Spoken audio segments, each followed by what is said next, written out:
Josué, capítulo 8. O Senhor disse a Josué: Não tenha medo, não desanime. Leve todo o exército com você e avance contra Ai. Eu entreguei nas suas mãos o rei de Ai, o seu povo, a sua cidade e a sua terra. Você fará com Ai e o seu rei o que fez com Jericó e o rei deles. Desta vez, porém, vocês poderão se apossar dos despojos e dos animais. Prepare uma emboscada atrás da cidade. Então Josué e todo o exército se prepararam para atacar a cidade de Ai. Ele escolheu 30.000 dos seus melhores homens de guerra e os enviou de noite com a seguinte ordem: Atenção! Preparem uma emboscada atrás da cidade e não se afastem muito dela. Fiquem todos alerta. Eu e todos os que estiverem comigo nos aproximaremos da cidade. Quando os homens nos atacarem como fizeram antes, fugiremos deles. Eles nos perseguirão até que os tenhamos atraído para longe da cidade, pois dirão: estão fugindo de nós como fizeram antes. Quando estivermos fugindo, vocês sairão da emboscada e tomarão posse da cidade. O Senhor, o seu Deus, a entregará nas suas mãos. Depois que tomarem a cidade, vocês a incendiarão. Façam o que o Senhor ordenou. Atentem bem para as minhas instruções. Então Josué os enviou. Eles foram e ficaram de emboscada entre Betel e Ai, a oeste de Ai. Josué, porém, passou aquela noite com o povo. Na manhã seguinte, Josué passou em revista os homens. Acompanhado dos líderes de Israel, partiu à frente deles rumo à cidade de Ai. Todos os homens de guerra que estavam com ele avançaram, aproximaram-se da cidade pela frente e armaram acampamento ao norte de Ai, onde havia um vale entre eles e a cidade. Josué pôs de emboscada cerca de 5.000 homens entre Betel e Ai, a oeste da cidade. Os que estavam no acampamento ao norte da cidade e os que estavam na emboscada a oeste tomaram posição. Naquela noite, Josué foi ao vale. Quando viu isso, o rei de Ai e todos os homens da cidade se apressaram, levantaram-se logo cedo e saíram para enfrentar Israel no campo de batalha, no local de onde se avista a Arabá. Ele, porém, não sabia da emboscada armada contra ele atrás da cidade. Josué e todo Israel deixaram-se perseguir e fugiram para o deserto. Todos os homens de Ai foram chamados para persegui-los. Com isso, foram atraídos para longe da cidade. Nenhum só homem ficou em Ai e em Betel. Todos foram atrás de Israel. Deixaram a cidade aberta e saíram em perseguição de Israel. O Senhor então disse a Josué: Estende a lança que você tem na mão em direção a Ai, pois nas suas mãos entregarei a cidade. Josué estendeu a lança em direção à cidade, e assim que o fez, os homens da emboscada saíram correndo da sua posição, entraram na cidade, tomaram-na e depressa a incendiaram. Quando os homens de Ai olharam para trás e viram a fumaça da cidade subindo ao céu, não tinham para onde escapar, pois os israelitas que fugiam para o deserto se voltaram contra os seus perseguidores.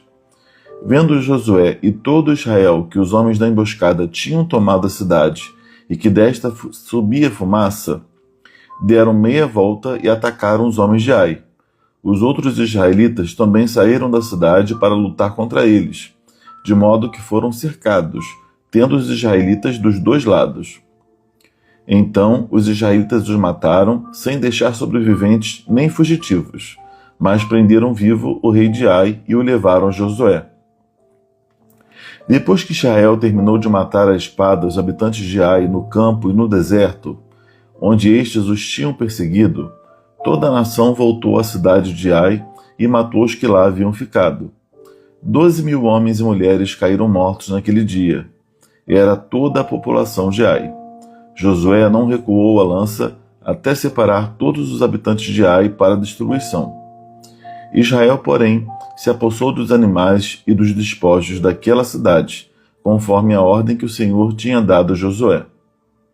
Assim, Josué incendiou Ai e fez dela um perpétuo monte de ruínas, um lugar abandonado até hoje. Enforcou o rei de Ai em uma árvore e ali o deixou até a tarde. Ao pôr do sol, Josué ordenou que tirassem o corpo da árvore e que o atirassem à entrada da cidade. Sobre ele ergueram um grande monte de pedras que perdura até hoje. Então Josué construiu no monte Ebal um altar ao Senhor, o Deus de Israel, conforme Moisés, servo do Senhor, tinha ordenado aos israelitas. Ele o construiu de acordo com o que está escrito no livro da lei de Moisés, um altar de pedras não lavradas, nas quais não se usou ferramenta de ferro. Sobre ele sacrificaram ao Senhor holocaustos e ofertas de comunhão. Ali, na presença dos israelitas, Josué copiou nas pedras a lei que Moisés havia escrito. Todo Israel, estrangeiros e nativos, com os seus líderes, os seus oficiais e os seus juízes, estavam em pé dos dois lados da arca da aliança do Senhor, diante dos sacerdotes levitas que a carregavam. Metade do povo estava em pé, defronte do monte Gerizim, e metade defronte do monte Ebal. Tudo conforme Moisés, servo do Senhor, tinha ordenado anteriormente, para que o povo de Israel fosse abençoado. Em seguida, Josué leu todas as palavras da lei, a bênção e a maldição, segundo o que está escrito no livro da lei. Não houve uma só palavra de tudo que Moisés tinha ordenado que Josué não lesse para toda a Assembleia de Israel, incluindo mulheres, crianças e os estrangeiros que viviam no meio deles. Ok. Olá, Mirza. Boa noite. Já falei com Sanilda, já falei com Érica, já falei com Renata. Muito bom ter vocês aqui conosco. Vamos comentar, então, sobre esse capítulo 8 do livro de Josué. Esse capítulo 8 ele vai falar sobre a conquista de uma cidade, chamada Ai. E a gente já tinha visto no capítulo 7 que os israelitas tinham enviado forças militares para conquistar Ai. Porém, eles não tiveram êxito. Eles diminuíram a importância dessa batalha e por isso enviaram poucos homens, enviaram uma minoria de homens, digamos assim, para batalhar contra Ai, isso no capítulo 7. E eles não tiveram o devido cuidado de fazer conforme tudo que o Senhor já tinha ordenado através de Moisés, de que todas as batalhas nas terras depois do Rio Jordão fossem realizadas por todos os israelitas, por todos os homens aptos para a guerra. Eles ignoraram isso e falaram, não, está no Papa, uma cidade pequena, vamos enviar poucos de nós para não sobrecarregar. Porém, eles falharam, porque eles não atentaram para a ordem de Deus, para as instruções de Deus. Porém, aqui no capítulo 8 a gente vê que há uma mudança. Novamente, eles são enviados a Ai, mas eles são enviados de acordo com instruções muito específicas de Deus. E essas instruções específicas de Deus, elas continham estratégias específicas para a tomada da cidade, estratégias que envolviam o uso de emboscadas por detrás da cidade, homens escondidos para tomar a cidade em momento oportuno. Continha uma estratégia deles aparecerem ao norte e se deixarem ser perseguidos pelos habitantes de Ai até que a cidade fosse desocupada. Então depois eles se voltassem contra os seus perseguidores junto com os que estavam atrás. Eles não estavam agora em número reduzido, mas estavam aqui na sua totalidade. Então a gente vê que Deus instrui de forma específica Josué, e Josué encabeça essa nova tomada militar, essa nova ação militar aqui. Isso faz toda a diferença. Uma outra diferença que a gente vê nesse texto é que se em outros momentos, como Jericó, Deus mandou destruir tudo, não sobrar nada, aqui a gente vê uma permissão de Deus para que eles tomassem dos despojos. Despojos são as sobras da guerra, os bens materiais, o que inclui animais, o que inclui bens físicos, itens de valor. Então, isso que em outros momentos seria totalmente destruído, ou em parte seria dedicado exclusivamente pelo tabernáculo, dessa vez poderia ser tomado por eles para sua subsistência, para o seu próprio enriquecimento. Então, Deus aqui dá essa permissão.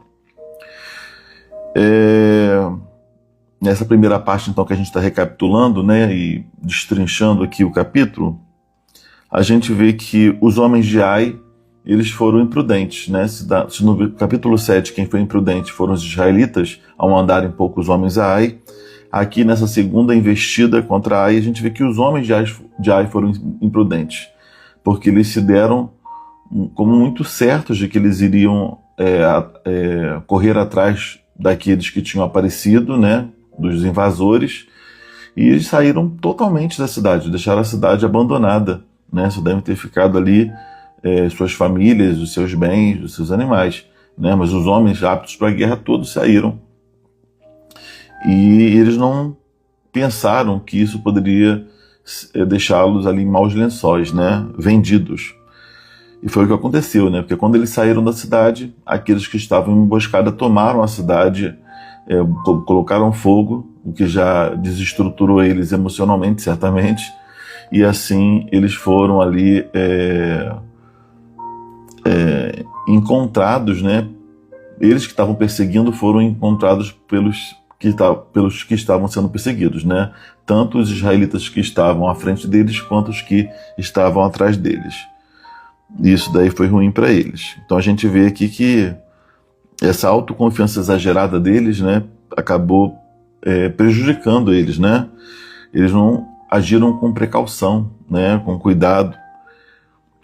Outra coisa desse texto, a gente vê a liderança ativa de Josué.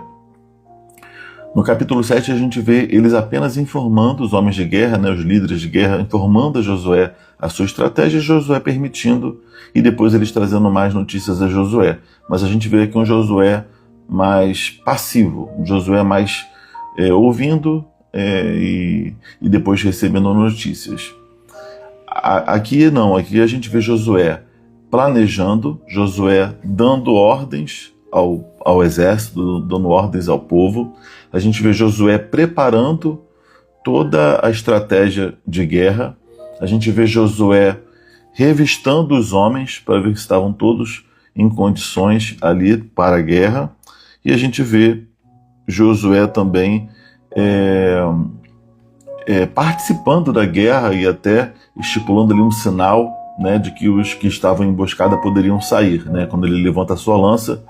Provavelmente aqui ele levantou a sua lança num momento em que o sol poderia ali brilhar na sua lança e refletir e assim servir de um sinal, de um símbolo visual para os que estavam em emboscada.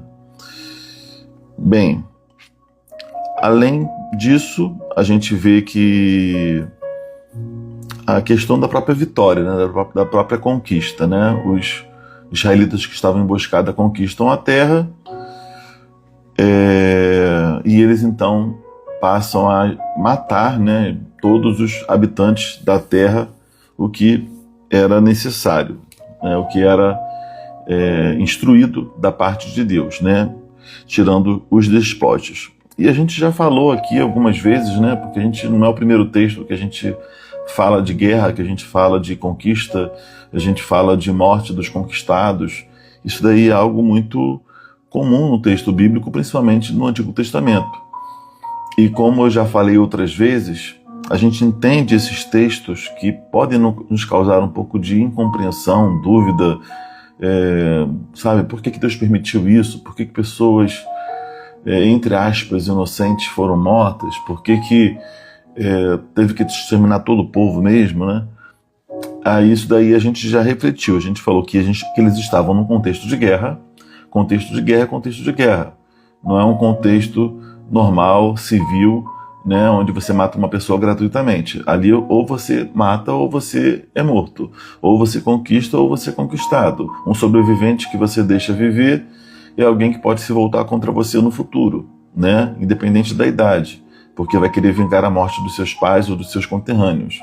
Então, é muito delicado, né, a gente julgar povos antigos, histórias antigas a partir do nosso olhar contemporâneo, porque são contextos e épocas totalmente distintos.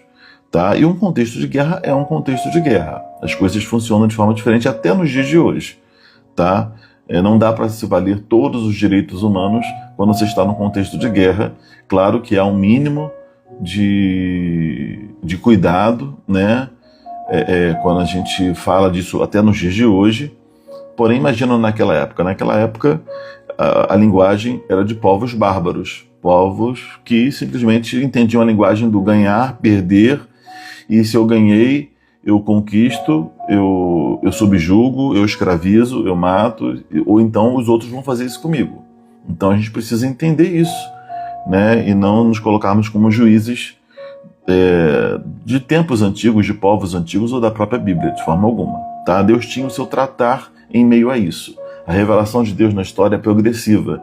Deus vai revelando os seus propósitos, o seu caráter, os seus princípios progressivamente. Mas, enquanto Deus não se revelou por completo, em Jesus, Deus se revela de forma assim plena para aquilo que era necessário para os homens serem salvos e da maneira mais plena que temos hoje. Embora Deus seja insondável e não dê para colocá-lo numa caixinha, porém, naqueles contextos, Deus agia conforme o conhecimento que ele tinha dado de si e o contexto da época. Então não dá para a gente julgar nem o agir de Deus naquele momento, porque o contexto é outro e Deus respeita esse outro contexto, essa outra linguagem. Fora isso, a gente já falou também a questão do juízo divino. Deus, de alguma maneira, que a Bíblia ela simplesmente diz e a gente aceita, ele decide perpetrar o seu juízo contra as nações pagãs que tinham práticas abomináveis aos olhos de Deus. Deus perpetra esse juízo através de Israel, né, no contexto militar, no contexto de guerra. Não é a maneira que hoje Deus trata, que Deus faz. Deus não nos chama a levantar nenhuma guerra santa, Deus não nos chama a matar ninguém, mas naquele contexto Deus exerceu o seu juízo sobre essas nações pagãs através de Israel. É o que a Bíblia diz e a gente entende que Deus soberanamente permitiu isso, né, por um espaço de tempo, por propósitos dele. E dentre esses propósitos a gente já conversou também que era ele se revelar ao mundo, ele mostrar o seu poder, mostrar a sua autoridade, mostrar com quem ele estava, né, assim, a fim de mostrar para os povos que existia assim um Deus verdadeiro dentre tantos deuses que as pessoas serviam. E é isso, comentamos aqui sobre essa questão. Mais uma vez eu tenho sempre que fazer esse parênteses sobre a questão da guerra e aquilo que nos causa estranheza. Vemos aqui que o rei ele é poupado inicialmente, ele não é morto, porém ele é entregue a Josué, que é o líder dos israelitas, e esse rei então ele é enforcado numa árvore e fica ali exposto, e depois o seu corpo é lançado à frente da cidade e sobre ele erguem um monte de pedras. Isso fica ali como se fosse uma espécie de memorial. A gente vai ver vários memoriais, né, ao longo da história de Israel, mas são lugares que ficam marcados como um lugar de provação e vitória, um lugar de aprendizado, um lugar onde Deus guardou e livrou os israelitas. Então, esses memoriais, sejam eles físicos ou sejam eles mentais, sejam eles com outros tipos de simbolismos, eles são importantes na vida da gente, né? Nós somos seres simbólicos e precisamos de símbolos, rituais de passagem, essas coisas, para sempre nos lembrarmos do que o Senhor fez por nós, de onde o Senhor nos tirou, de qual momento estamos vivendo hoje, né? Que nem a menina que comemora 15 anos de idade, tem aquele ritual da festa, tem aquele ritual da valsa, de deixar a boneca. Tudo isso é para lembrar ela e simbolicamente ela reconhecer que ela não é mais uma menina, que agora ela está vivendo uma nova fase. E assim também os memoriais, os marcos da nossa vida, eles servem até assim as posses, né, no novo emprego, quando você, por exemplo, passa no concurso público e você toma posse, né, tem toda uma cerimônia, tudo isso aqui para simbolizar esse novo momento, essa nova fase.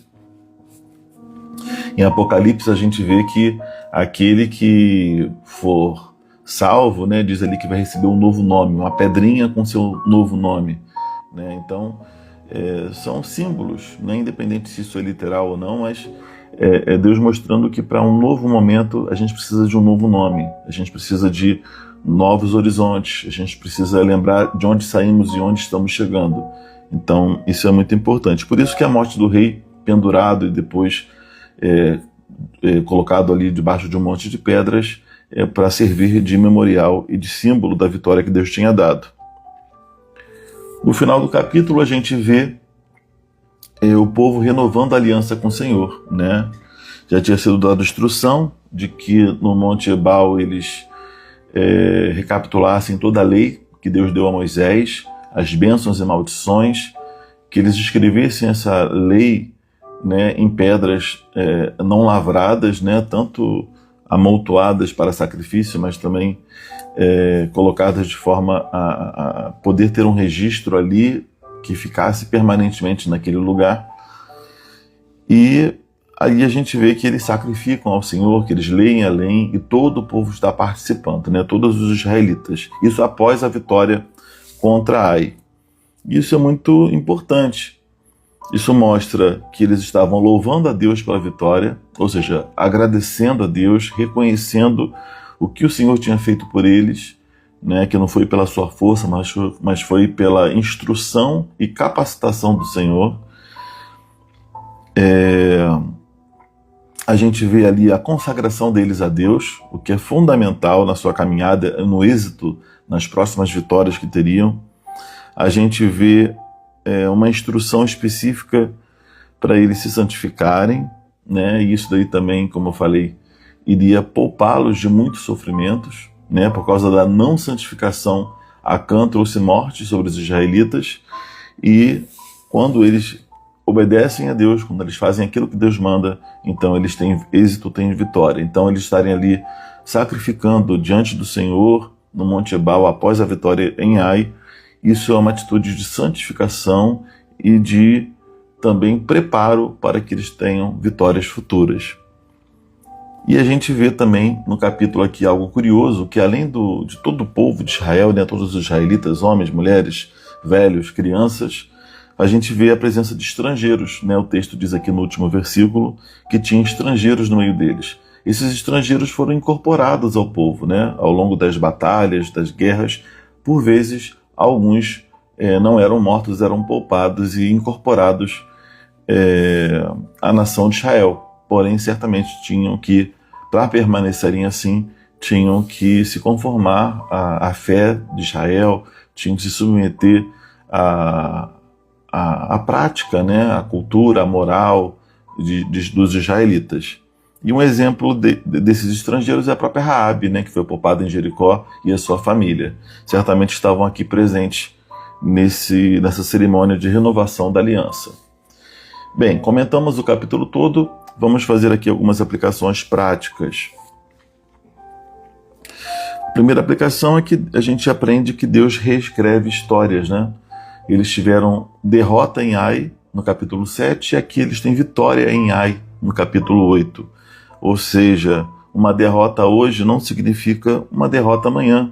Deus pode até nos levar aos mesmos lugares que já percorremos e onde já fomos derrotados, ou foi um lugar de vergonha, foi um lugar que a gente prefere simplesmente esquecer e não voltar mais lá, mas muitas das vezes Deus nos manda voltar, Deus nos manda encarar, né, esses lugares físicos ou existenciais.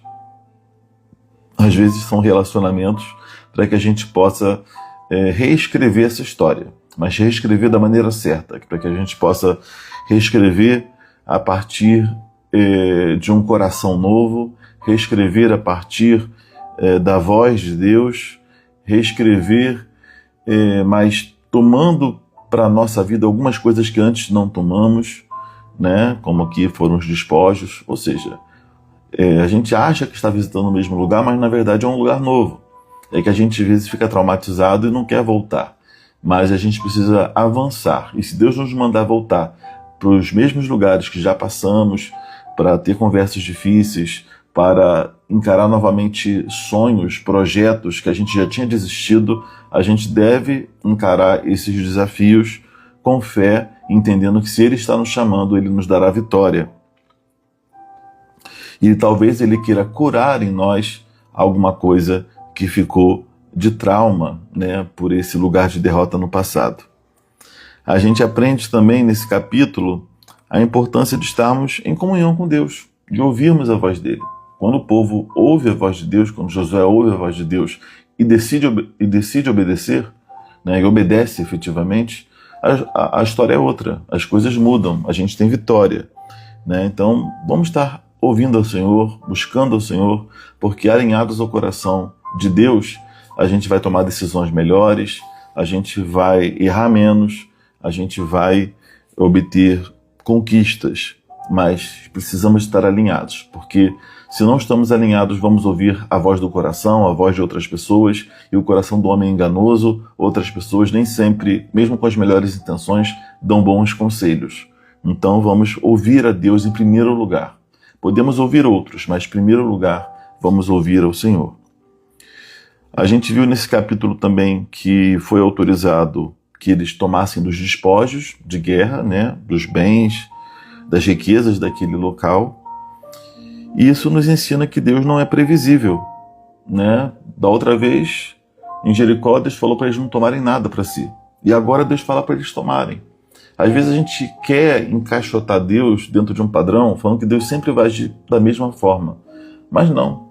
Deus, num momento, vai agir de um jeito, em outro momento vai agir de outro. Num certo momento, Deus vai pedir de nós algumas coisas, e em outro momento Ele vai pedir outras coisas de nós.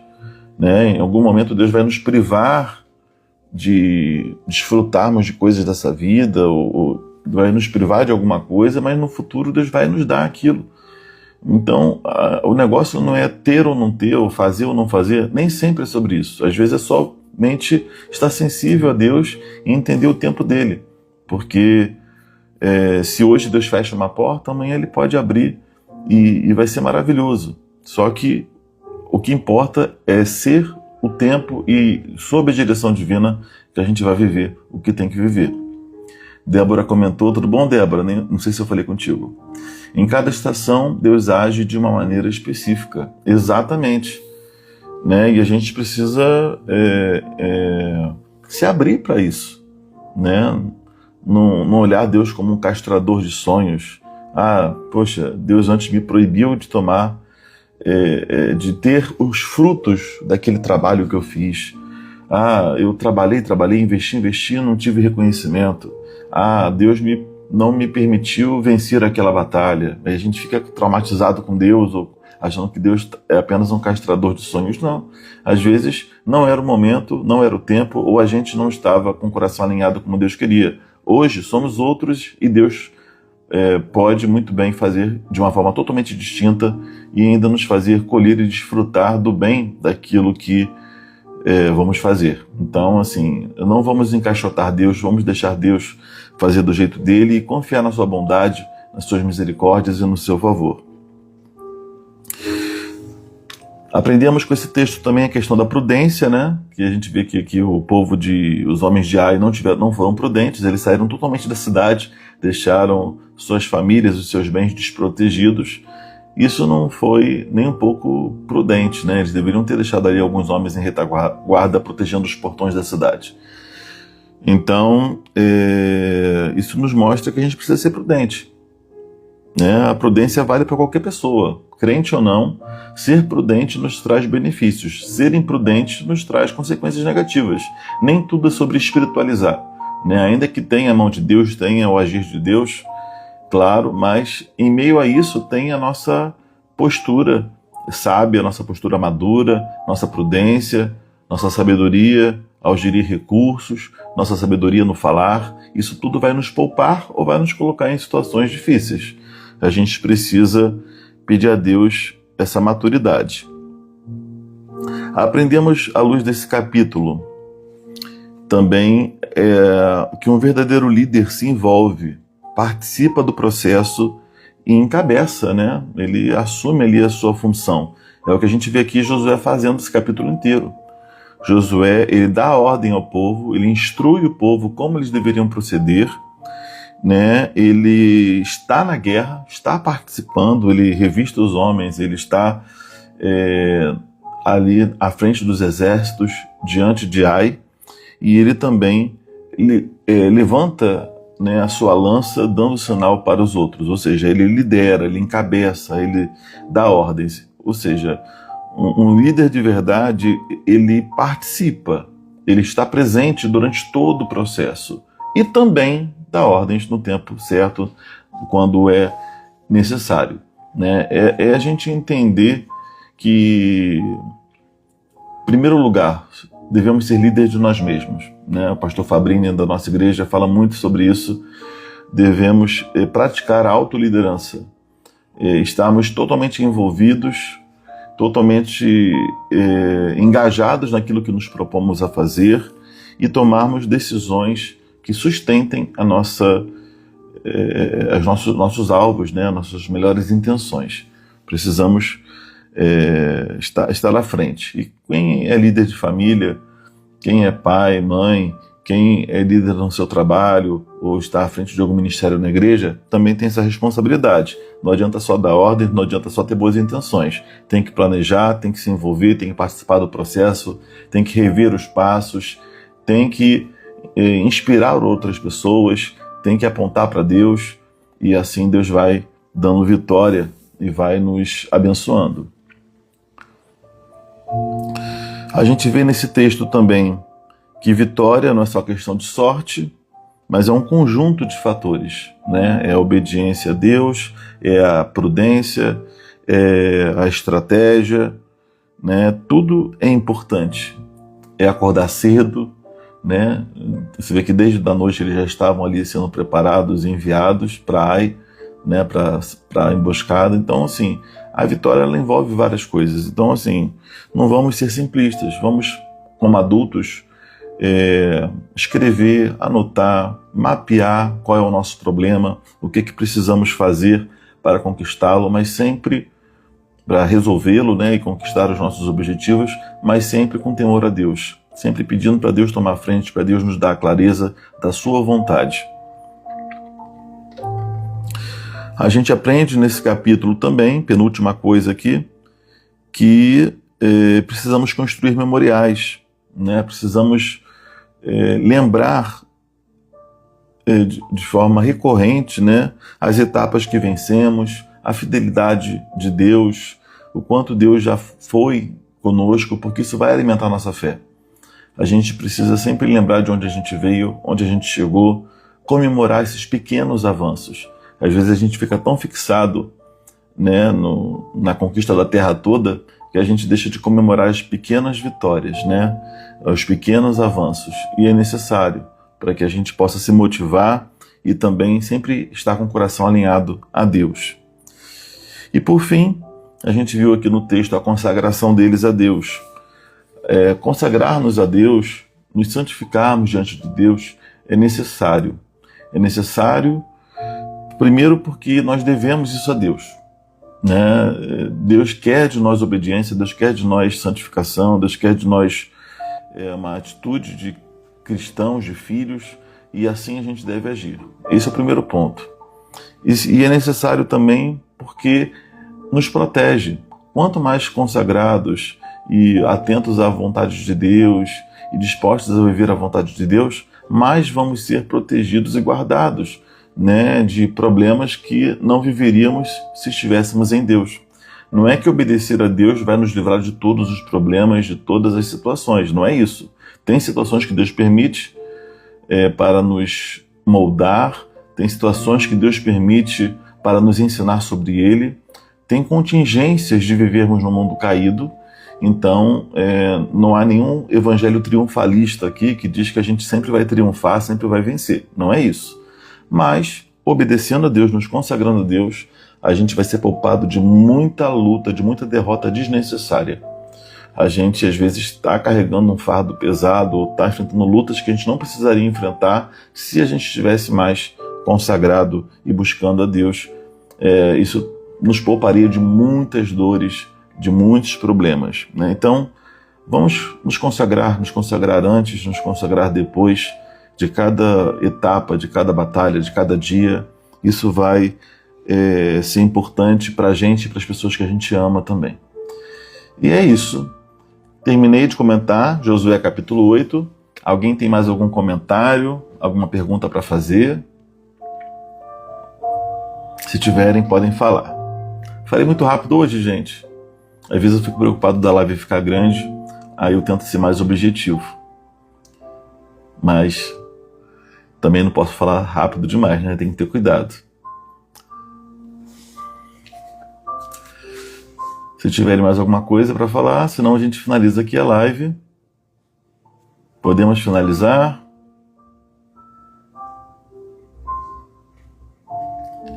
Olha, então a gente vai finalizar. Só agradecer e dizer que estava sentindo falta das lives. Que bom, Érica, eu também estava sentindo falta. É bom, né? A gente estudar a Bíblia, ler, Deus fala com a gente. E a gente fica com essa mensagem ecoando na nossa mente. É muito bom. Que bom, Débora. Ah, que bom que deu para entender. Fico feliz por isso. Então, ótimo, tá? Deus abençoe muito a vida de vocês. Espero ter citado o nome de todo mundo, tá? Para ninguém ficar chateado comigo depois. Falei da Sonilda, falei da Débora, da Misa, da Érica. Falei de todos, né?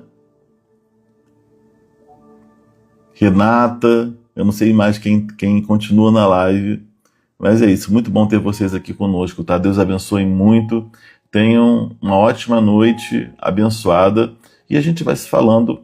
Eu amanhã vou ter uma festa de aniversário infantil, final da tarde, início da noite, não sei se vai dar tempo, se der eu faço live, mas aí umas 9 e pouco eu aviso para vocês, tá bom? Deus abençoe, fiquem com Deus e até a próxima. Tchau.